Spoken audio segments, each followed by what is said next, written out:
Welcome to the Medjay of Faiyum's podcast. Now, this is a podcast where I want to express my thoughts, my feelings, just general. You know what happens in the world of Total War and other games as well. So this is the start of a podcast that I just want to slowly and carefully evolve this into something good. I hope that you enjoy this podcast, and I sincerely hope that you share this podcast wherever it is. Please do let me know what you think, any feedback, that would be awesome. But right now, let's begin with the first topic. And just before that, I'll let you know that I will get guests sooner or later, but I don't know how it's going to start because normally podcasts are what? You have one person and you have another person, and that's how it all works, basically. Warhammer 3. Now, I'll be honest with you, I really am enjoying Warhammer 3. I don't like the fact that it is really buggy. I do not like the fact that it often tends to crashes, and I do not like the fact that it has stuttering and lag issues, which of course will be fixed over with DLC and patches. In the meanwhile, Angry Joe released his review for Total War Warhammer 3, and I would definitely recommend checking it out. But what do I like about Warhammer 3? I love the fact that there are sieges. This is a game that there's so much sieges. I absolutely love the variety within cities and fortresses. But I do have to be honest, CA does like to do a bit of copy pasting with settlements. So yeah, you will get unique settlements, but once you play enough of it, you'll soon see it's a bit of copy paste everywhere. To be honest, I can't fault them on that because if you, let's just say you played Assassin's Creed Valhalla, right? And you go to any monastery. The monasteries are copied and pasted, which I know. If you're a developer, you're working, you're making all these maps, it can be time consuming to do that. So that's why you go for the copy and paste. But my thing is that I would have preferred even more variety within the sieges. For what it is, I think it's good. I love the fact that this game is way more arcadey, which might be a bit of an unpopular opinion, but I love the fact that they've gone far better with the colors, making the graphics pop out, making the fantasy world as it should have been. Now I know many might say on this thing that they preferred the realism of Warhammer. They preferred the grimdark. They preferred the gritty realness, and that never suited me because I mean, look, if you're gonna play a game on fantasy, I don't play this. I'm not here for that, right? If it's fantasy, I expect huge open worlds with glorious architecture and that type of stuff. The type of like one box sieges and really boring style graphics of Warhammer 1 never appealed to me. In Warhammer 2, it didn't appeal to me either. But in Warhammer 3, it really appeals. And they really have they are reworking the maps of the old games. And it's a really good improvement, and I really want to see more of that. But I do want to see variety between sieges and non-sieges. So if there has to be more distinction, and I think they'll do that with Immortal Empires. With Immortal Empires, I am really looking forward to seeing what we're going to get in this game. And my wildest dream would be to have Ind, because I have Indian heritage. It would be nice to get a bit of representation and all that type of stuff. But that's just one minor thing. But I would love to see Ind. I would love to see Koresh. I would love to see Warhammer Korea.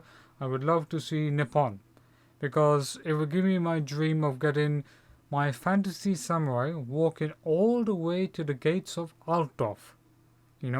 I think that would be really great, and I can 101% say that we're going to get a Chaos Stores DLC. I mean, all the big YouTube channels that have covered it, they've covered it really well.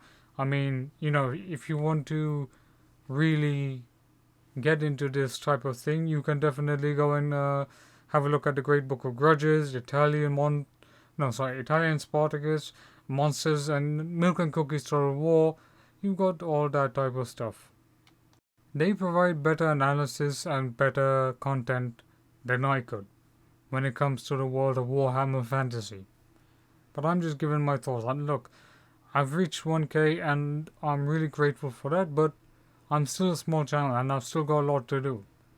But going back to the topic on hand, I think Warhammer 3 is looking good. They really need to fix most of the issues that are related to bugs and patches. I really would want them to bring the Steam Workshop. In my opinion, they really should bring it because, I think it's really needed at this point. Because while I love the Warhammer 3 campaign, the race to find the demon souls, it can work for them that like having timers in these types of games. But for those that want a fully relatable, fully I'm going to build my empire at this pace, at this leisure, the timer just ruins that. And Angry Joe pointed this out as well, and many Total War players have been pointing this out as well. So I would like to see either a fix or some new alternative that allows you to capture the demon souls while you still can do whatever you want, because that's the freedom of Total War. It is an alternate history series by itself. You change everything in Total War. And the argument has been, well, what if Total War could go to alternate history? It could go to alternate history. But it kind of defeats the purpose when, say you did the Peninsular War campaign, right, with Napoleon. And sure, you could play as Napoleon and you could do so many things and you could change history. But it never served that purpose of, okay, so if the British and Spanish have been, defeated in the Peninsular War, what is the end game out of that? And that's something I think historical Total War has struggled with, especially in Rome 2, where most of the endings were just so minimal, so trivial, it just felt like there was nothing, and there were no faction intros in Rome 2, for that matter. And that sucks. That really sucks. But I have to be honest, Warhammer 3 cinematics are really improved from Game 1 and Game 2. I love the approach they've taken, and I love the story of Yuri.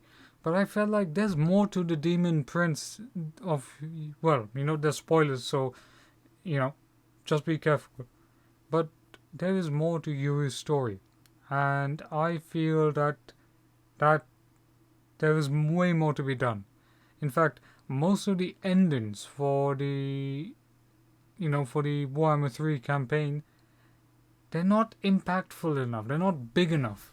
I was expecting way more variety within the scenes of the endings, and we didn't get that. Now, could that be for another DLC, potentially? Or could that be for something else?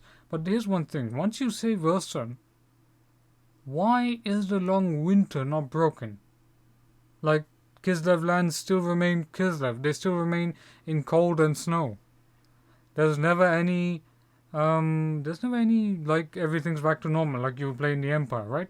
Like, say if you play the Empire, then the vampire corruption goes to your lands, right? And you can see the obvious changes.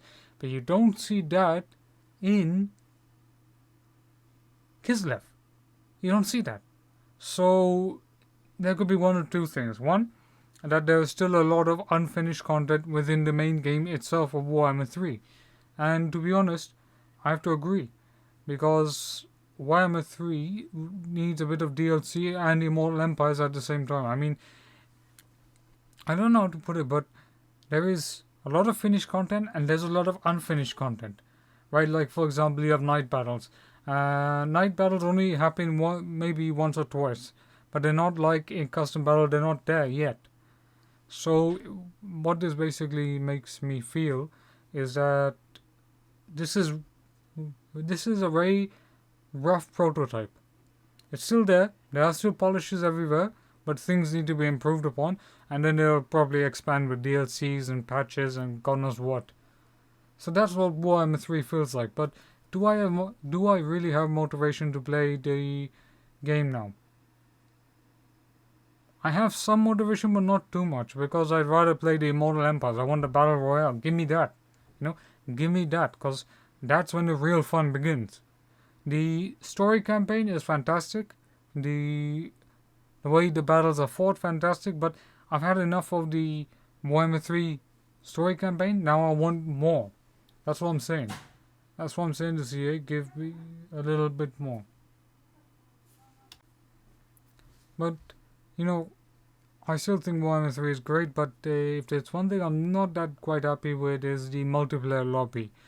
Yeah, and now I know it's a bit of a small issue, but you can't really join a multiplayer battle without the battles disappearing because there's so many people that want to play it. And the lobby's just not showing. I mean, if you go into Warhammer 2 and you see the lobby over there, you can join any battle you want. But in Warhammer 3, that's not fixed. There's no chat function as well. I can understand that maybe you could remove the chat function and use Discord, but there are people that do need the chat function just to say ready or let's go or do whatever, and you can rely on Discord, but the chat button needs to come back. I mean, in Warhammer 2 you have it. In Warhammer 1, I've not even touched Warhammer 1. I never will touch Warhammer 1 because Warhammer 1 isn't. It was just a start. And that's what Warhammer 3 feels. In fact, Warhammer 3 is basically Warhammer 1 and 2 together, if you have a story campaign. But Warhammer 1 just had like 4 factions on launch, if I'm correct. Like 4 factions. Would I ever go back to Warhammer 1? No, because it just felt like the start. And that's what Warhammer 3 feels like. It feels the start of something big, something good. And Warhammer 3 is great, but now I've got Elden Ring, and now there's going to be so many games coming over this new year. I don't know. I'm playing Elden Ring, and yeah. But does this satisfy their fantasy itch? Kinda does. But for my final thoughts on Warhammer 3, I think it's great, but the patches and bugs need to be fixed. I mean, this is an immediate priority, because Warhammer 2 runs really well optimized as compared to Warhammer 3, and CA needs to fix that. That I'm confident that they will do. But they also need to get some interest back into the game. I mean, in a way that, like, get the Steam Workshop up. I mean, it's not much of a big deal. And get the Immortal Empires campaign up sooner or later at least.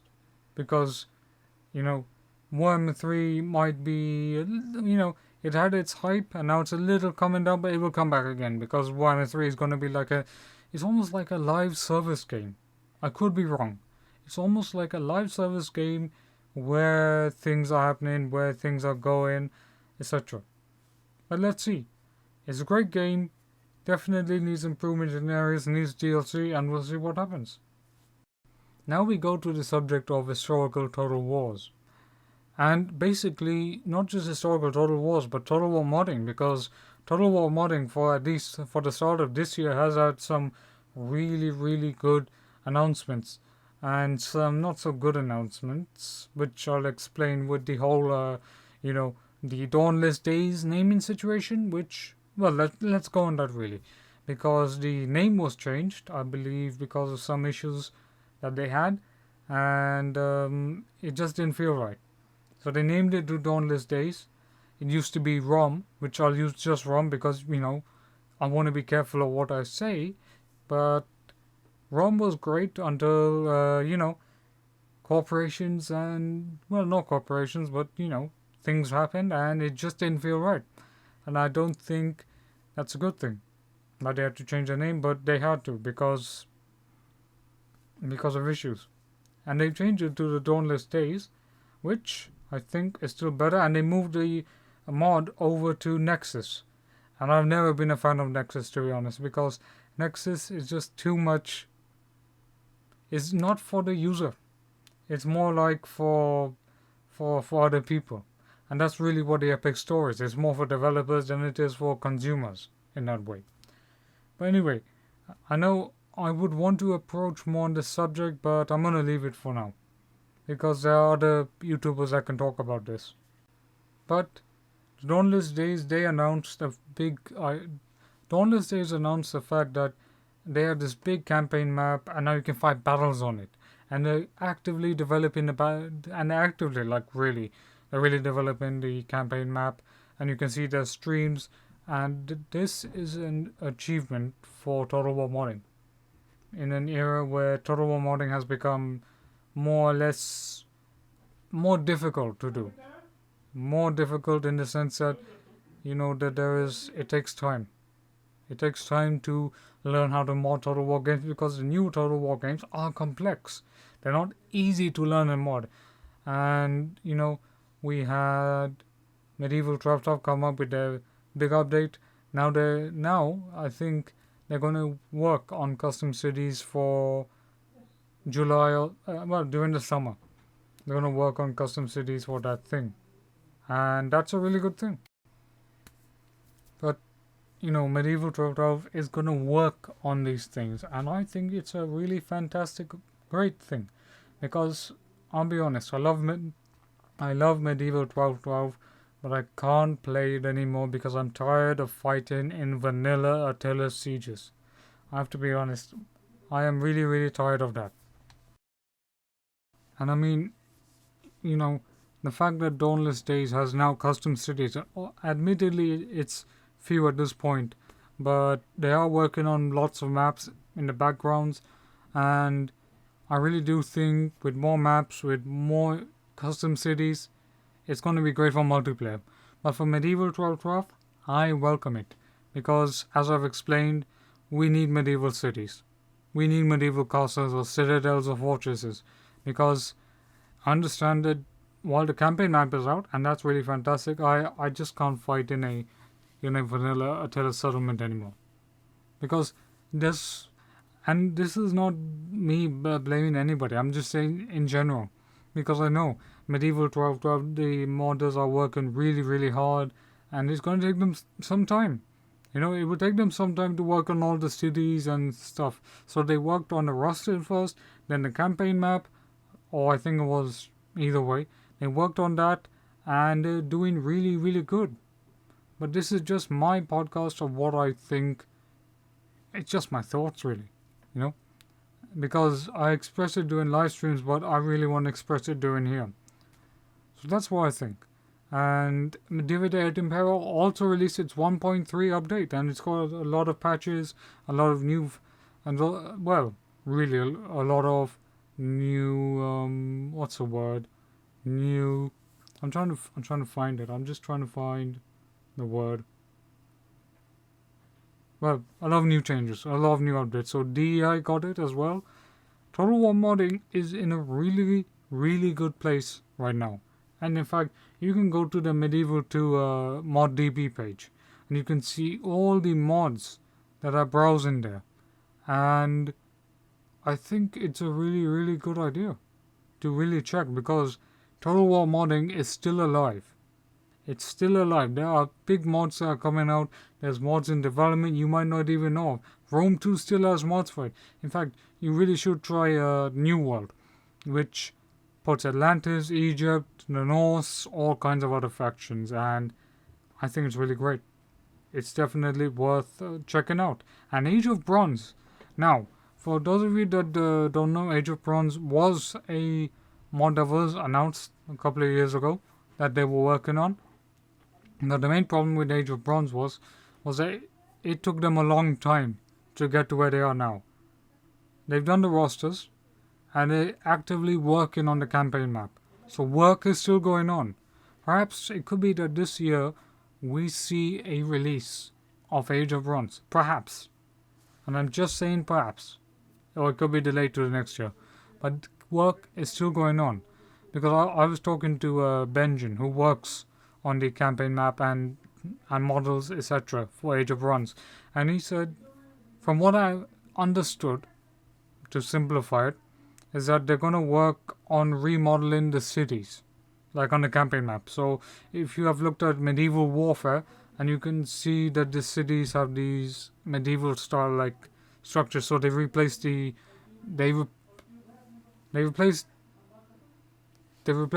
Attila. What did they replace? Well, they replaced the Attila vanilla city settlement styles on the campaign map. What we're gonna get is something essentially similar to that, but we're gonna have these but we're gonna have it in the style of Troy. So it's gonna be big. But he also told me something where if I've understood correctly, is that while you have a Bronze Age city, so see you have the Rome 2 vanilla city, right? That required hundreds and thousands of individual models to make, and to like literally like when they made it. So when they when Benjamin remakes these cities, he won't change the vanilla Rome 2 cities. Not yet. That's not gonna happen. That will only happen once Dawnless Days, I believe, gets a battle map editor working. So once they finish with Rise of Mordor, they can work something out or something like that. But what the main thing is that you will have essentially the cities will be changed to have a Bronze Age outlook on the campaign map, not on custom battle just yet, because it hasn't been like done by modders to change Rome 2 cities from campaign to custom, etc. That hasn't been done. In Attila, it's been done. And to be honest, I really think once they do the campaign map for Rome 2, once they've done all the stuff and the work that needs to be done for this, they really should port this mod over to the bronze no well to Attila, like how ancient empires did. They should port it over there. It'll be more easier for them to just make fully unique Bronze Age cities. I think it would be really fantastic if they did that, but that's my opinion. That's what I've gathered talking, but what Benjin and all the modders are working on Age of Bronze are doing, they're doing a really, really complicated task, and they have to be given credit for that. You know, we might see it, but don't. It's just a lot of work. Am I saying that it's gonna be like 100% guaranteed it's gonna come out? No, because creating mods like this, especially for Home 2, which doesn't even have a campaign map editor, you know, it's. I mean, they did that with Medieval 100. They were able to. They added a new province, so that's fantastic. And if you want to check out more stuff for Rome 2's mods, I guess, well, Rome Total War mods, there's Good Day Total War. Absolutely fantastic YouTuber, does a great amount of work, and right now he's been busy, but he also does it. There's the Terminator, Andy Stake, and brought to bear great YouTubers that cover Total War content and new content and that type of stuff. So that's really it. Well, in terms of that. But for modding for this year, you had a Dawnless Days update, you had the Mines of Moria, you have Diva Day at Imperial with 1.3, you had Medieval 1212 with a big new update with its campaign mechanics, even the Holy Roman Empire, you can do that type of stuff. There is so much going on in terms of Total War modding. And quite frankly, in the next 10 years, we're going to see big things, in my opinion. Big things. But let's come to this where we're going to be, for the last part of this podcast, we're just going to be describing things about things that I feel need to be talked about. As for example, why the heck is there no historical Total War? Now, I know what people would say, that Troy was historical to a degree. 3K was historical. Well, it was mostly historical fantasy. And, we got these titles, so why are you not happy with it? Look, I'm happy with it, but those are historical fantasy titles. Troy could have been so much more had they expanded to Assyria, Egypt, Mesopotamia, had they expanded there. And I was disappointed that Creative Assembly didn't think that they had to continue it. Because right there, that could have been your Age of Mythology Total War. So much missed out content, in my opinion. And as for historical Total War title, I'll be honest, I really wanted an India Total War. And, an India Total War would be so refreshing, so interesting, but I have to be honest here. An India Total War will not pull in the same amount of people that want to play it because it's a local conflict. Like Thrones of Britannia, set in the British Isles, set in Britannia, it didn't even attract that many players because it was too small, too constrained. India will be big and large like China Total War is. Like 3K is, But it's in a way, it's, I don't know what it is like. 3K should have succeeded where Shogun 2 succeeded. And Shogun 2 didn't even have the world. Shogun 2 was just the entirety of Japan. Maybe it was marketing, maybe it's because Japanese culture is very much loved in Western culture in a way. So there's that. And it becomes a bit weird in a way. That why didn't Thrones of Britannia succeed? Why didn't 3K, although it did succeed, it just didn't draw in that same amount of interest? It could be many issues, but if you put India as a large province and put it in a big Total War map setting, then it works. And there were, I think, I was watching Andy's take video where, and another person I was talking to, where a lot of cut content from Empire, but China was supposed to be playable in Total War Empire. Now imagine the implications of that. Because had China been present, this would have been like the first Total War title to say to, well, really, it would have been that type of Total War title that would have said to Paradox, look, even we can make these big overarching Total War, you know what I mean, in that sense. And I'm like, this would have changed so much for the franchise had China been playable in Empire Total War, and I really would have wanted that. To be honest, I really would have wanted that. I think many people would have wanted it. But, this is just me saying my thoughts, and with Total War historical, not like really, the new historical Total War apparently is in development. There's a new historical saga. But with that, I'm just wondering, when is CA going to announce? Because I'm tired, I'm frustrated. Here's the main thing. Plenty of people would say, oh, but I want a Medieval 3, I want an Empire 2. Plenty of other people will say that, oh no, they've announced it, but it doesn't remain true to the roots of the franchise. And some people will say that, oh, I love it. It remains absolutely true. Do you see the dilemma we're going with here? What CA needs to do, and Melkor commented on one of my videos, he is our Lord and Savior, thank you so much, Melkor. But my main problem with this thing is that Melkor pointed out that CA isn't discussing things. They aren't being transparent enough. Sure, they're being transparent in many areas. They're improving their style of communication, and that's a good thing. But I'll be honest, I know more about a Paradox game. I get emails from Paradox where they talk about their games, where they talk about their things, where they update their audience. Paradox, no matter what, is still in constant communication with their audience, even if their devs don't, maybe talk that much.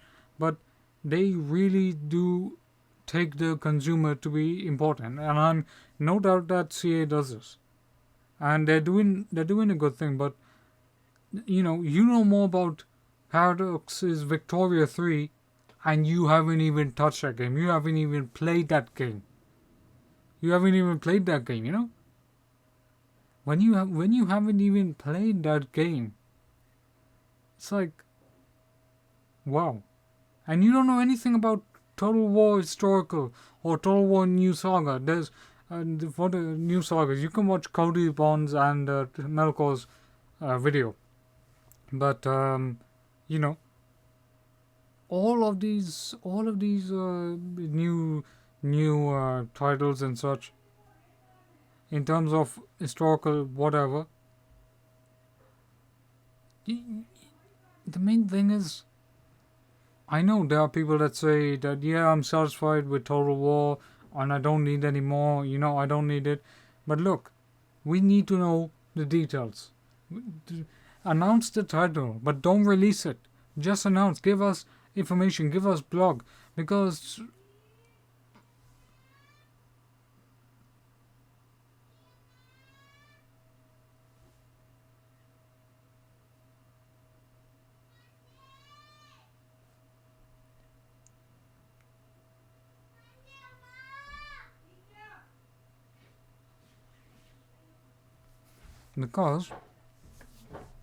let me put it this way.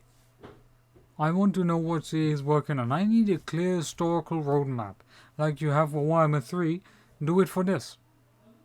Just let us know what's going on. That's all I want. I'm not asking for the next historical Total War to drop into my lap, although I would love it. I do need something concrete. I don't want to keep on speculating forever. That's what I'm trying to say to Total War fans, and I know Total War fans may agree or disagree. But that's what I want. I want something concrete. I want to know what the next historical Total War is.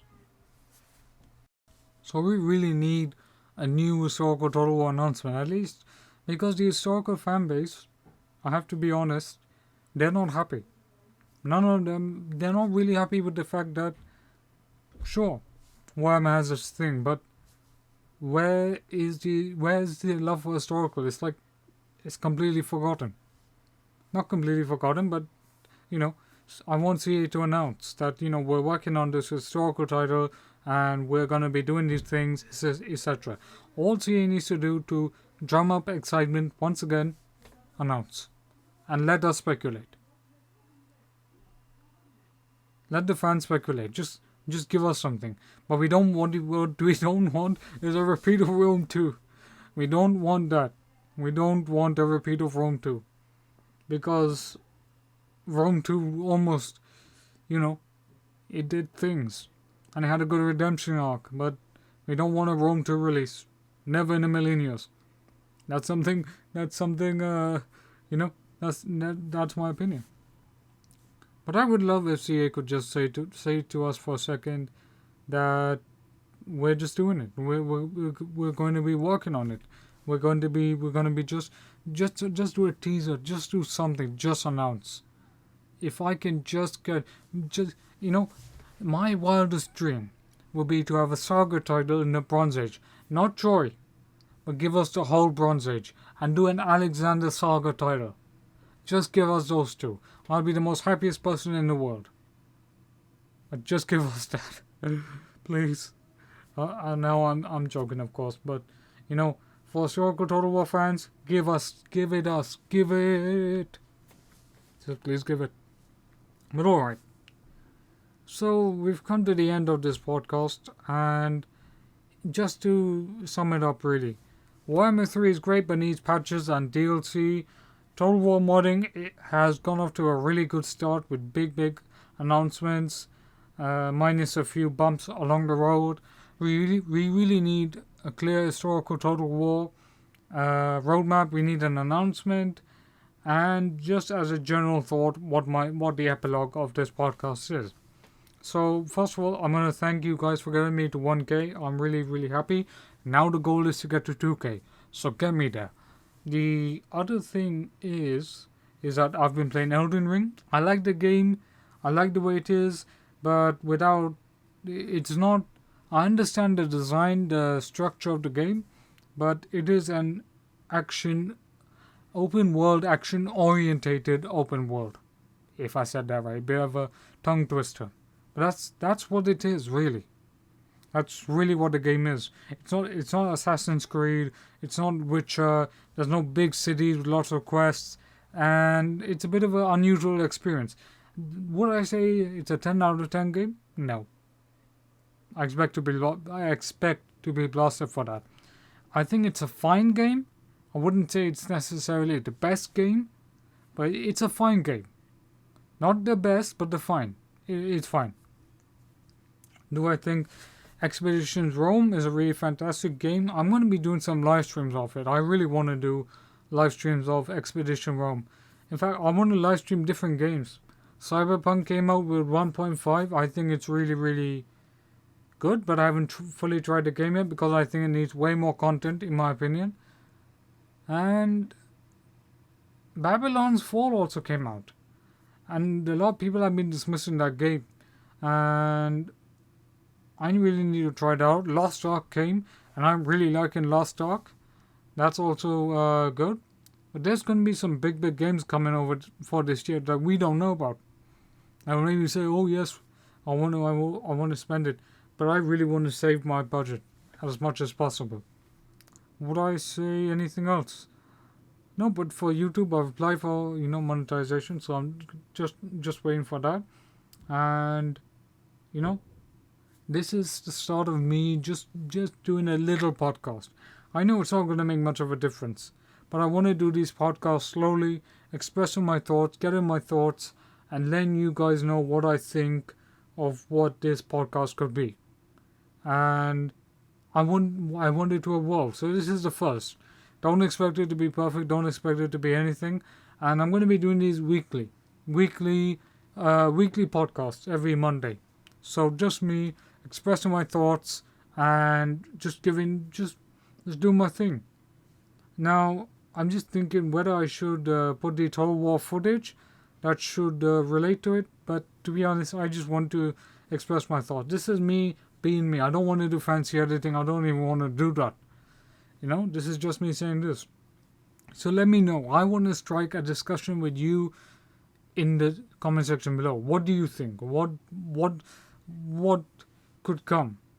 And in fact, here's the biggest thing. Once Warhammer 3 is finished, where do we go next? Is there going to be a Lord of the Rings Total War announcement? Is there going to be a new fantasy franchise? Because I seriously want it to be the Elder Scrolls or the Wheel of Time.